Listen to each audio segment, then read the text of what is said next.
I do have one reservation, however, and that is that because the food in this wonderful city is so fantastic, I think I should have wore expandex, and then I could just keep eating. So, thanks. This is an incredible time in the United States from the standpoint of the U.S. Trade Secrets Law. This will be the first time ever that the U.S. Trade Secrets Law will have a private remedy in the United States. In fact, before this law, there was no private remedy, and you had trade secret laws in the United States, but you had 50 states, District of Columbia, U.S. possessions like Puerto Rico, Commonwealths, and they all have their own trade secret laws. Fortunately, they were consistent for the most part on the trade secret laws. But beginning with the Supreme Court case back in the 70s, where trade secrets were recognized by the U.S. Supreme Court, states started to pass trade secret laws. Before that, in the United States, much as you heard from one of the other speakers, you had the UK, or you had the common law like you have in the UK.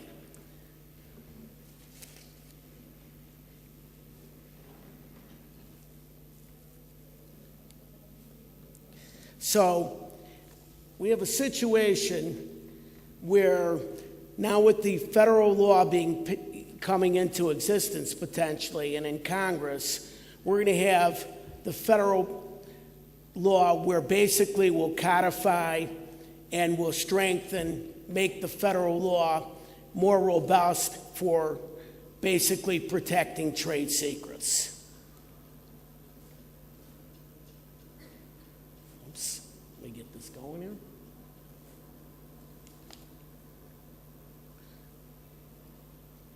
Whoops. Okay. They say that a picture is worth 1,000 words, and I'll be getting to this slide in a couple moments. But this is kind of going to wrap up a number of points that I'll be making today. The lesson of trade secrets, or the lesson of secrets, really starts for all of us innately in grade school, believe it or not. In grade school, it happens to all of us. We tell a secret to a friend. We failed a grade. We've got a crush on somebody. Literally, by the first recess and the bell of the first recess, it seems that everybody knows. And now, in this world, what happens is, with the internet, it goes beyond everybody knowing. It goes to the situation where it's the whole world beyond even your own grade school. So we suffer these, or we all know what happens. Whenever you tell somebody or you start talking about something, it starts to leak. And in the United States or anywhere in the world, with the global economy and the computer systems, it used to be in the old days, it would leak just to a small extent. People could find something, but now with a few clicks of a computer, you could find treasure troves of information. It's a very serious topic in the United States with trade secrets, and what I need to tell you is that I kind of want to go over where we've been and where we're going and why we're even instituting a federal law, if it passes, to protect trade secrets in the United States. In the United States, it's estimated by the U.S. Chamber of Commerce in 2013, the cost of cyber crime is $120 billion. In 2014, Price Waterhouse estimated the thefts of trade secret to cost the U.S. 1.3% of GDP. Estimates of costs to U.S. companies annually are about $300 billion. These figures themselves are not trade secrets. They're all over the internet. And you could read them. They're in government publications, obviously. So the U.S. has decided, basically, in trying to pass this federal law, that it's time to make sure that we could protect trade secrets not only across state lines, but even in the global economy. And to the extent that there's even talk about this law, it could be the situation where if someone discloses U.S. trade secrets in a foreign country, if it's a U.S. entity, the U.S. courts will exercise their jurisdiction. It's just a situation where, I mean, there were complaints, and we all know, I think about a case out of China, and we all know of other cases where significant losses were incurred. So the past is that the U.S., with its 50 states, have different state laws governing trade secrets. Fortunately, you're not going to hear from me today about 50 states, only 48. And the 48 actually are that in the United States, 48 of the states essentially passed a Trade Secrets Act, the Uniform Trade Secrets Act, which basically started in 1979, then was modified in 1986. But all of that was before the internet.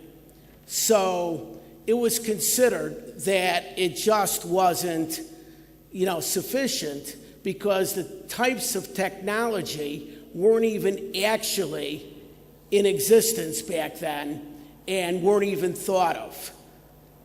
So now the change is the federal law, and by the way, the two states that do not have the uniform trade secrets law are significant states. They're New York and Massachusetts. Texas just passed it finally, but they have significant differences too, and I'll just briefly discuss that later on. But the federal law that is being discussed right now is called the Defend Trade Secrets Act. Why now with the federal law? Well, back to that slide a moment ago. When we look at that slide, we see somebody peering in, and we all know about the situations where somebody goes to a dumpster in an alley and would be looking through the trash of a company to try and find secrets. And we know of the situation where even in the United States, someone had an airplane and flew over the factory, looked at the information inside from the exterior of the factory, how things were done, and that was a theft of trade secrets. Here we have the old situation of maybe that's the ex-employee, maybe that's one of my partners, I don't know. But it's someone basically looking in to see, information. But how much is he going to find? Well, this is the old system. He's not going to find much. He may be able to find the formula. He may be able to see something. But that's not the problem now. Now, the massive information doesn't come from a garbage can out in the alley, but comes from your computers, the digitalization, and the cyber economy. In the electronic age, massive amounts of trade secrets are stolen with a few strokes of the key. And you could obtain tons of information and knowledge that wasn't even assembled before. And so now the federal law is intended to modernize, strengthen, codify. And why, and some of you may not be that familiar with the United States from the federal law versus the state law, and why is the federal law going to be so significant when the states all had a similar law, or many of them did anyways? Part of it is because sometimes we call trade secrets cases like the old thing was, it was businessmen's divorce cases. And sometimes there would be two companies in the same state where one employee would leave and go to a competitor, and then what would happen would be we'd have a situation where the companies would sue in state courts. States don't have the resources of federal courts. Federal judges are appointed by the President of the United States for life. They don't run for re-election. Each federal court judge has 2 full-time law clerks who are lawyers. And so with the federal system being involved, it's thought that we're going to get some consistency, and it's going to be the same all across the country. So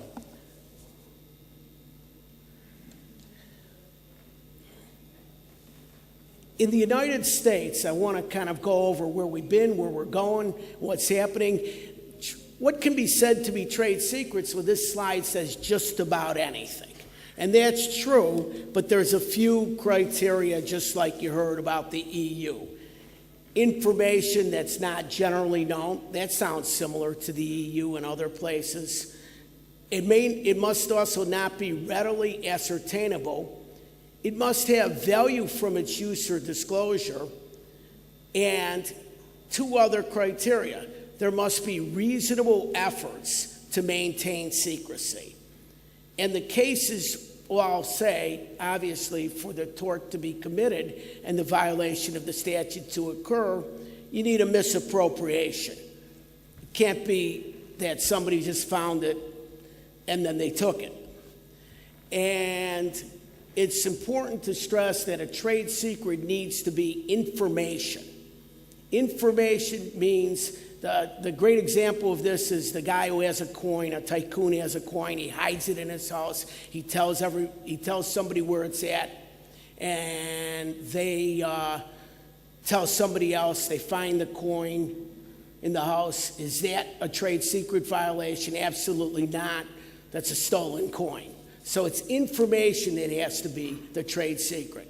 And the thing is that when you look at it now, you've got to say that most trade secret cases revolve around either that there wasn't adequate steps taken to maintain the secrecy with NDA contracts or license agreements or something that maintained the secrecy among the employees and limited its access, because almost all the cases fail on that point, or they fail on that you just couldn't prove a misappropriation.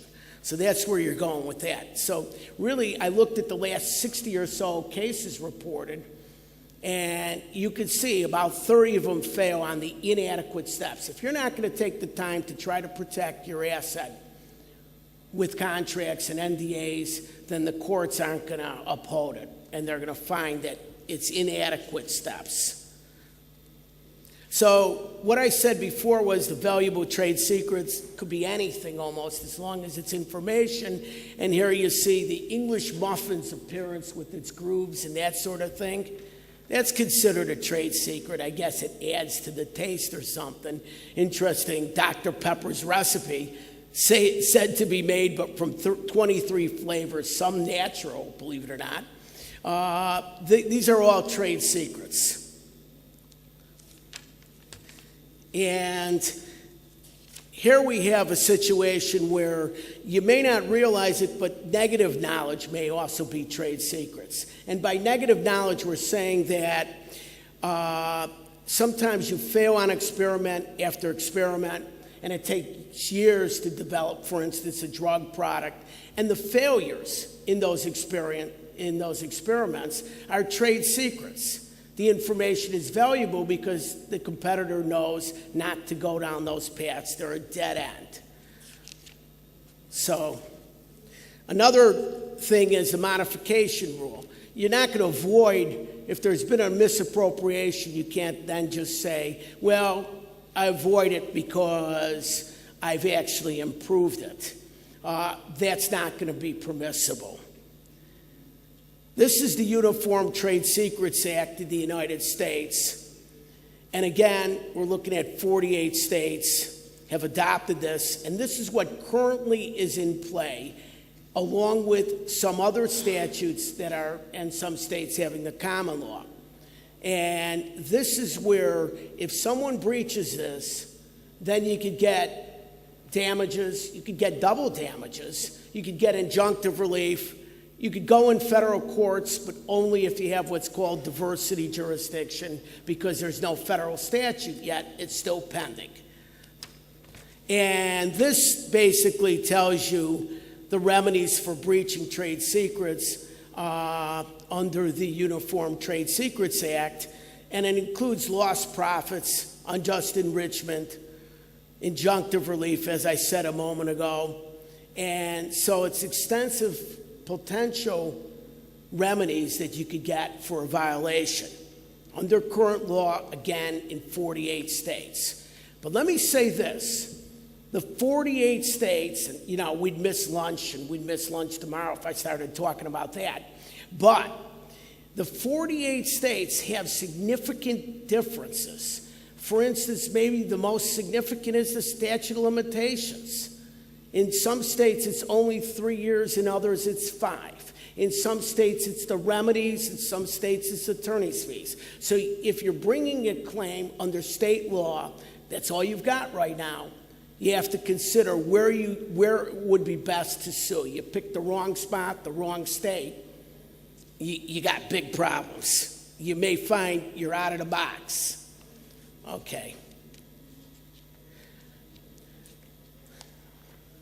Okay, it's important to note again that the Uniform Trade Secrets Act doesn't replace contractual remedies. You could still have contracts with employees, and you still have criminal remedies. In fact, there is a criminal statute. I'll get to that in a second, and there has been in the United States for a while. But it's unimportant for most of us because we're not the federal government, and we have no private right of remedy under that statute other than to report that somebody did that. And this just shows the New York trade secret law. And, you know, there you have a different definition, and you actually have a different what is a trade secret. It has to be information used in one's business. New York and Massachusetts are the only states that require that. The other 48, it could be the Uniform Trade Secrets Act, and you don't need information used in one's business. Okay, this is the new proposed federal law. So where is it? There was a time, if I was speaking a year ago, I'd tell you this is the law. But right now, it's just pending. In December, they were saying it would make great speed this year. When I checked the internet most recently, who knows?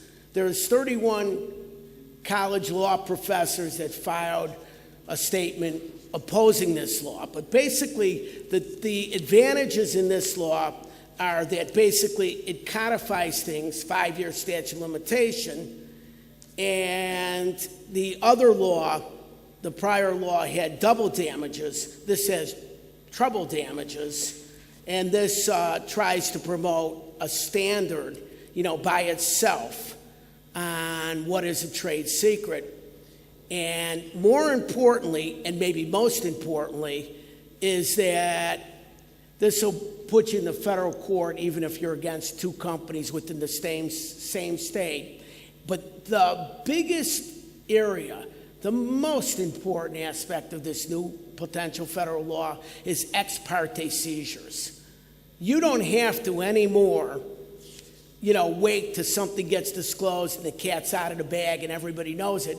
You can go in without giving notice to the other side, showing adequate proof, and getting a seizure order so the person or the company can't even go anywhere with it. But again, this is one of the biggest criticisms of the statute. It means that law professors and others have said that they're against it because they don't want ex parte seizures, because people will be running around maybe without that good of a case and without even giving notice. So that's one of the major criticisms of the law.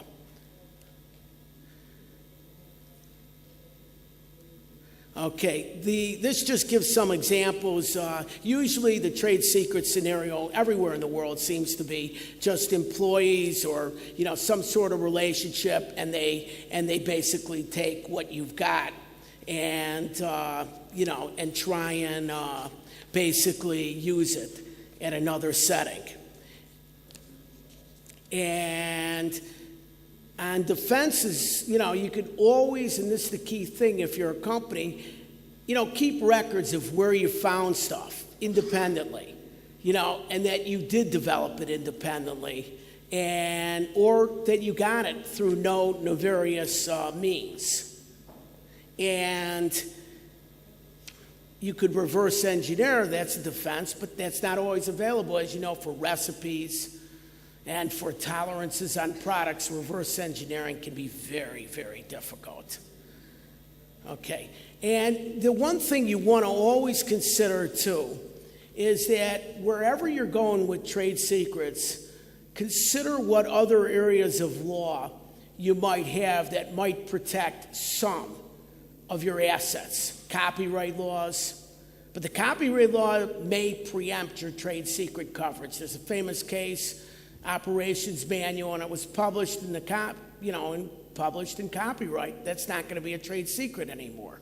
But you could still have aspects. What we saw earlier in one of the slides was the KFC, Kentucky Fried Chicken, Colonel Sanders. They protect some of their making of the chicken with the equipment under the patent laws, and other aspects basically under the trade secrets.